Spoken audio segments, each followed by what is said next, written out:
Welcome to this installment of Supply Chain Brain's series of executive briefings, featuring exclusive interviews with today's most respected supply chain analysts and journalists. I'm pleased to introduce one of today's most experienced supply chain journalists and managing editor of Supply Chain Brain, Russell Goodman. I'm joined for a conversation on inventory planning and optimization by Nari Viswanathan, Research Director at Aberdeen Group. Welcome, Nari. Thank you, Russell. Nari, Aberdeen recently released an interesting report, or I should say a report with a very interesting name of closed loop inventory management technology solutions. Explain to us what that means, and then tell us about the research that Aberdeen has been doing in this area. Yes, Russell. Aberdeen has been doing a lot of research around the area of inventory optimization and inventory planning over the last few years.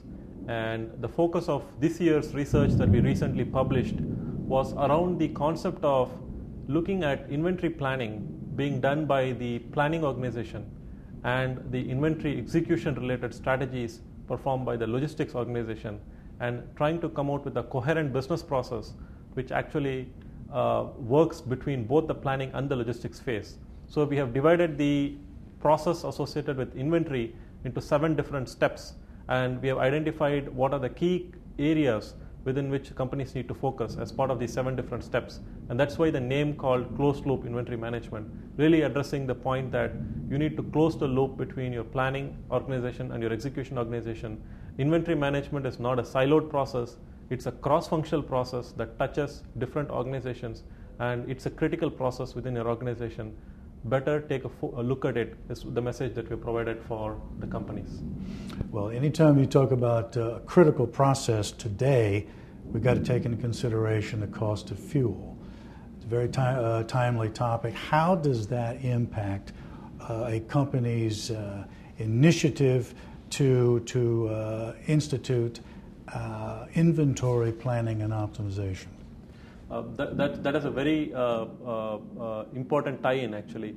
The reason is when companies are trying to look at customer service levels, they are looking at the way by which they can take a product and provide it to a customer as quickly as possible and as low as a price as possible. Mm-hmm.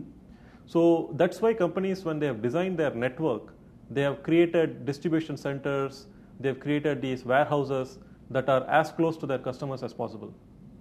And this has resulted in an increase in transportation costs. So the long-term impact of the rise of fuel actually is going to be the case that you may actually have an increase in inventory to offset the increase in transportation costs. So in order to reduce your transportation, you may have to have additional inventory at your customer warehouses or in your regional warehouses to try to reduce your transportation costs. That's the long-term impact. In the short term, the way that it is actually impacting is, while trying to come out with an optimal inventory, where to stock your inventory at your supply chain, you take a look at the cost. And the goal of some of the solutions that are available and some of the techniques that are performed is to try to minimize the cost. And while you try to minimize the cost, you have to factor the transportation costs in the mix. And that definitely has provided a significant increase in recent times. And it's a cause of concern for not only the VP of transportation, but also the VP of supply chain at several different companies that we have talked to. Tell us a little bit about the business processes that are associated with this inventory planning and optimization initiative. The inventory planning actually starts off from the forecasting process. So the demand planning process has a tight linkage to the inventory planning process. When you try to come up with a forecast, the goal of the forecast is not just to come up, it's not just a means to an end. It's actually not the end, but the means to an end. What I'm trying to say is, when you come up with the forecast, the goal of the forecast is to try to come up with as low as an inventory as possible, and as how much ever you're able to meet your customer service levels. So the forecasting process and the inventory optimization process have to be looked at as 2 sides of the same coin. So our definition of inventory, the closed loop inventory management process, actually starts off by being able to analyze the demand and being able to come out with the safety stock levels at the safety stock buffers that we call within the supply chain. The other aspect associated with inventory management is being able to segment your inventory being able to look at the different categories of inventory that's available. Not only just doing ABC classification based on sales volume, but also being able to look at different attributes associated with the products, like the complexity of the product, the types of the pricing strategy of the products, and being able to identify different types of inventory stocking policies and being able to come out with a segmentation. That's a prerequisite process to performing the inventory optimization. Then the next step is being able to actually doing the inventory optimization. And while you try to do it, there are different techniques that are available. You have the concept of multi-echelon inventory optimization, which tries to do optimization across the different nodes or multiple levels of your supply chain. Once you do that, you're able to come out with a better inventory stocking across your whole supply chain. And then there is a concept of trying to do inventory optimization at just your distribution buffers, just at the customer stocking location level. So there are different ways by which you can do it. And then finally, when you do your inventory optimization, the next step is to replenish the inventory based on customer demand. So if the amount of inventory in your customer warehouse goes down below a particular level, you do a replenishment so that you are able to fill that stocking location at your customer warehouse, and you are able to execute it in the sense that you are actually shipping that product from where it needs to where it needs to go, and that's the inventory execution process. So we look at inventory management as a holistic process, all the way from planning to execution. Now, Nari, you cannot have a conversation about supply chain without eventually talking about technology. So tell us what you can about technology solutions that are available in this area. Yes, so Russell, as I talked about, some of the key steps associated with the inventory optimization or the closed loop process actually maps directly to technology enabler. So you have the forecasting and demand planning solutions, which are tied with the ability to analyze the demand. Then you have the inventory segmentation kind of capabilities that needs to be there. Then you have the inventory optimization capabilities. While you try to optimize your inventory, you can either do it as a multi-echelon inventory optimization, or you can do it at a single level. And then once you do that, you have the concept of replenishment solutions. The replenishment solutions typically are built out of existing ERPs, or they are also available as standalone modules. And once you do that, you can actually have to use either a distributed order management type of solution or a multi-site warehouse type of solution to be able to execute and make sure that the products are reaching the areas or the distribution warehouses at the right, at the right levels. The other technology enabler that is actually playing a critical role is the concept of event management, because when you are actually trying to make sure that the products are reaching the right locations, you may have market events that are happening, which may actually disturb the flow of goods, and you will actually have to manage these unforeseen events. That's where the event management process actually comes into the picture, and there are solutions that are available in the marketplace to make sure that you are actually not only looking at your execution events but also planning events, making sure that you are meeting your forecasts and making sure that the system is healthy. Now, you've mentioned multi-echelon inventory optimization a couple of times. For those viewers that may not be entirely familiar with the term, define it for us, if you will. Tell us what it is, and tell us a little bit about its importance in this area.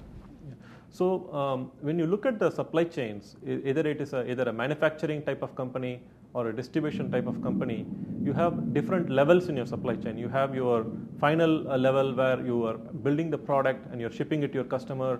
You have intermediate locations where you may have either raw materials or finished goods. You have the different manufacturing facilities. You have the raw materials. All these are termed as different echelons or different levels in the supply chain. The traditional approach has been saying that I'm going to have a customer service level of, let's say, 97% or 98% at my customer DCs, and I will come out with a best stocking safety stock levels at that DC. And you do a backward propagation. Once you come out with that, you do a backward propagation and identify how much of inventory should be there in the upstream buffers. But with the multi-echelon solution, you are actually trying to do it in a global fashion. So what you're saying is, in order for me to have the service levels of, let's say, 99% at my customer DCs, what can be the lowest inventory I can have in my previous levels? That way, you are actually ensuring that the overall inventory within your supply chain is minimized as possible, and the overall cost is minimized as possible. And this is made possible by an emergence of the algorithms and techniques that are available in the marketplace, which is generally termed as a multi-echelon inventory optimization solution. Mm-hmm. Now, we've touched upon this, but if we could, let's sum up for our viewers. What are the business drivers behind inventory optimization? And on the other hand, what are the traits that the best-in-class companies out there are employing to meet these drivers? Yes, so the three key business drivers that companies are facing to move towards inventory optimization is the need to reduce their supply chain costs, the need to be able to improve their customer service levels, and the need to maximize their utilization of assets. So those are the key drivers that companies are facing. In fact, the recent study that we did actually identified that the supply chain costs were the area which was the most concerning for people. And if you assume that those are the key drivers, then the key actions that the best-in-class companies are actually doing can be categorized as, they're trying to do the multi-echelon inventory optimization. They're trying to do the ability to segment their inventory better. They're trying to improve their forecast accuracy by doing customer level forecasting, ensuring that they come out with the best customer service levels for their key customers, and maybe not having such a high customer service level for their not so important customers. So those are some of the key areas where best-in-class companies are focusing their activities towards. Nari, it's a fascinating area. Thank you for sharing your views with us today. Thank you, Russell.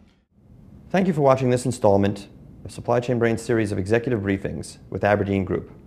For further installment with Aberdeen Group analysts, go to the Aberdeen channel on supplychainbrain.com. For more information about Aberdeen, go to aberdeen.com.